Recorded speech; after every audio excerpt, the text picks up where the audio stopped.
जैसा कि हम सबको पता है कि पिछले साल चीन के लहसुन ने पूरे भारतीय बाजार में व्यापारी से लेकर किसानों तक सबकी हालत खराब कर दी थी।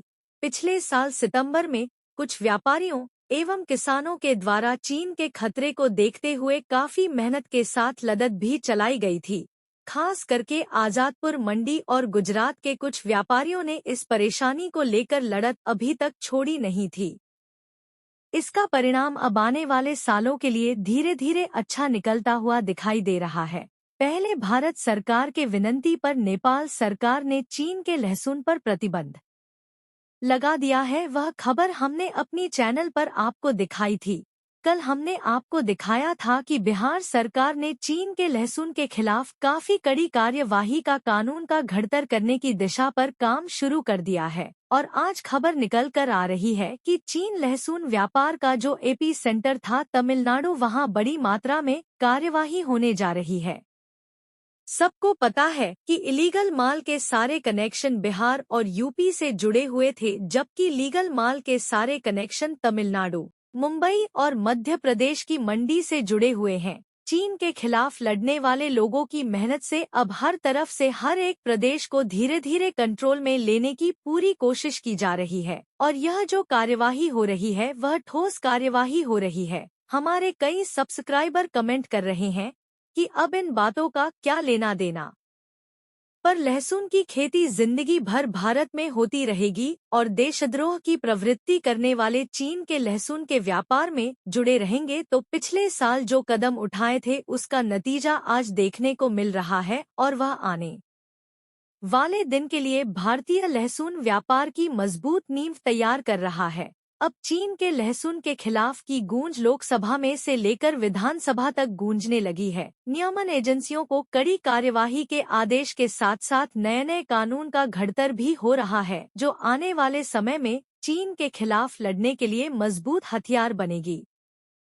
पिछले साल जो भी व्यापारी चीन के व्यापार से जुड़े हुए थे उनकी सारी इलीगल प्रवृत्ति अब खंगारी जा रही है। अभी तक जो कानून बने नहीं थे इसका फायदा लेकर यह व्यापारी निकल जा रहे थे। अब धीरे धीरे कानून का घड़तर हो रहा है, इसलिए अब देशद्रोहियों को बचाना मुश्किल दिखाई दे रहा है। तमिलनाडु से खबर निकल कर आ रही है, इसमें सरकार ने वह सारे नियमों का हवाला दिया है यह जो स्पष्ट करता है कि भारत में चीन के लहसुन का पूर्ण प्रतिबंध है। इस साल लहसुन में जो उत्पादन कम निकाल कर आ रहा है वह इस साल को पिछले साल जैसा ही शॉर्टेज वाला साल दिख रहा है।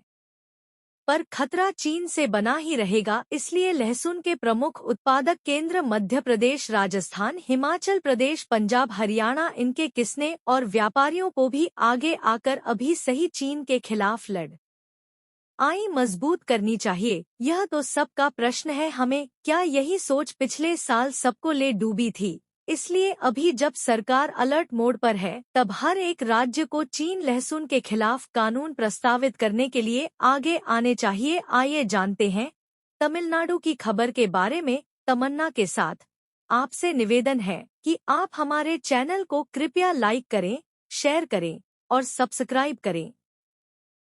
आप हमारे चैनल को सपोर्ट करने के लिए ज्वाइन भी कर सकते हैं और थैंक्स के माध्यम से भी डोनेशन दे सकते हैं। 1 अप्रैल को खाद्य सुरक्षा नियामक एफएसएसएई को चेन्नई के बाजारों में प्रतिबंधित चीनी लहसुन की बिक्री के बारे में शिकायतें मिली हैं और उसने तमिलनाडु सरकार को इस मामले की जांच करने का निर्देश दिया है। यह जानकारी केंद्र सरकार ने मंगलवार को लोकसभा को दी। चीनी लहसुन के आयात पर सितंबर 2005 से उस वक्त से प्रतिबंध लगा हुआ है जब भारत ने इस उत्पाद में फंगस एम्बेलिसिया एली और यूरोसाइटिस सेपुले पाया था। कृषि राज्य मंत्री रामनाथ ठाकुर ने लोकसभा में एक प्रश्न के लिखित उत्तर में कहा कि केंद्रीय अप्रत्यक्ष कर और सीमा शुल्क बोर्ड सीबीआईसी और राजस्व खुफिया निदेशालय डीआरआई ने 2023 से 24 के दौरान 546 टन और 2024 से 25 के दौरान 507 टन चीनी लहसुन जब्त किया है। उन्होंने कहा कि इसके अलावा भारतीय खाद्य सुरक्षा और मानक प्राधिकरण एफएसएसएई को भी चेन्नई के बाजारों में चीनी लहसुन की बिक्री के बारे में शिकायत मिली है। एफएसएसएआई ने तमिलनाडु खाद्य सुरक्षा विभाग को निगरानी और निरीक्षण गतिविधियों के लिए निर्देश दिया है। उन्होंने कहा कि कृषि विभाग के तहत सभी प्लांट क्वारंटीन स्टेशनों को देश में प्रतिबंधित चीनी लहसुन के आयात को रोकने के लिए आवश्यक उपाय करने का निर्देश दिया गया है। केंद्रीय राज्य मंत्री ने बताया कि भारतीय खाद्य सुरक्षा एवं मानक प्राधिकरण एफएसएसएआई को भी चेन्नई के बाजारों में चीनी लहसुन की बिक्री के संबंध में शिकायत मिली है। उन्होंने कहा कि एफएसएसएआई ने तमिलनाडु खाद्य सुरक्षा विभाग को निगरानी गतिविधियों के लिए निर्देश दिया है। उन्होंने कहा कि कृषि एवं किसान कल्याण विभाग के तहत सभी प्लांट क्वारंटीन स्टेशनों को देश में चीनी लहसुन के अवैध आयात को रोकने के लिए आवश्यक उपाय करने के निर्देश दिए गए हैं।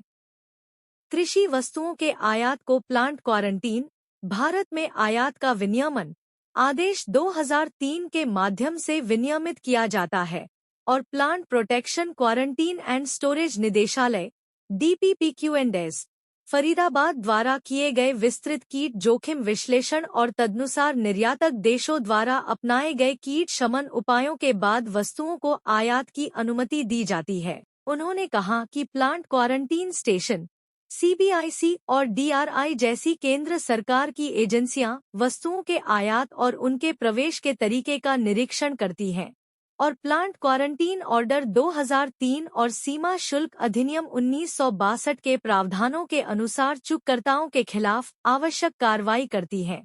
यह पूरी डिटेल आने वाले दिनों में चीन के खिलाफ लड़ने के लिए कानूनी तरीके से खूब उपयोगी होगी। आगे इसको लेकर कोई भी खबर होगी अब तक वीडियो के माध्यम से पहुंचाएंगे। धन्यवाद।